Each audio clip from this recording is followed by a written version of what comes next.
ನಿಜವಾದ ಶ್ರೀಮಂತಿಕೆ ಯಾವುದು? ಭಾರತವು ಜ್ಞಾನ ಕ್ಷೇತ್ರದಲ್ಲಿ ವಿಸ್ತರಿಸಿದ ದೇಶ.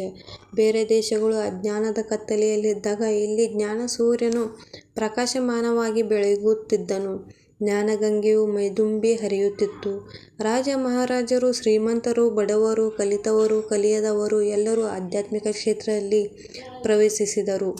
ತಮ್ಮ ಸಂಪೂರ್ಣ ಆಯುಷ್ಯವನ್ನೇ ಆಧ್ಯಾತ್ಮಿಕ ಕ್ಷೇತ್ರ ಅಭಿವೃದ್ಧಿಗೆ ಸೇವಿಸಿದರು. ಅವರನ್ನೇ ಸಂತರು, ಶರಣರು, ಋಷಿಮುನಿಗಳು ಎಂದು ಕರೆಯುತ್ತಾರೆ. ಅವರ ಅನುಭವದ ನುಡಿಮುತ್ತುಗಳಿಗೆ ವಚನ, ಅಭಂಗ, ವೇದೋಪನಿಷತ್ತು, ಪದ್ಯಗಳೆಂದು ಕರೆಯುತ್ತಾರೆ. ಅವರ ಉಪದೇಶಾಮೃತವನ್ನು ಶ್ರದ್ಧೆಯಿಂದ ಆಲಿಸಿದರೆ, ಅನುಸರಿಸಿದರೆ ನಮ್ಮ ಜೀವನವು ಸಮೃದ್ಧವೂ ಸಂತೃಪ್ತವೂ ಆಗುತ್ತದೆ.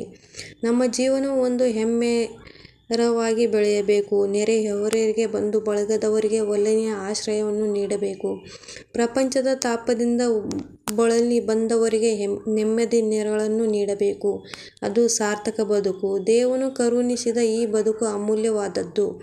ನಮ್ಮ ಎಲ್ಲ ಸಿರಿ ಸಂಪತ್ತು, ಶಕ್ತಿ, ಸಾರ್ಥಕ ವಿದ್ಯೆ, ಬುದ್ಧಿ ಇವುದೇ ಈ ಬದುಕನ್ನು ಸುಂದರಗೊಳಿಸುವುದಕ್ಕಾಗಿ, ಸಾರ್ಥಕಗೊಳಿಸುವುದಕ್ಕಾಗಿ.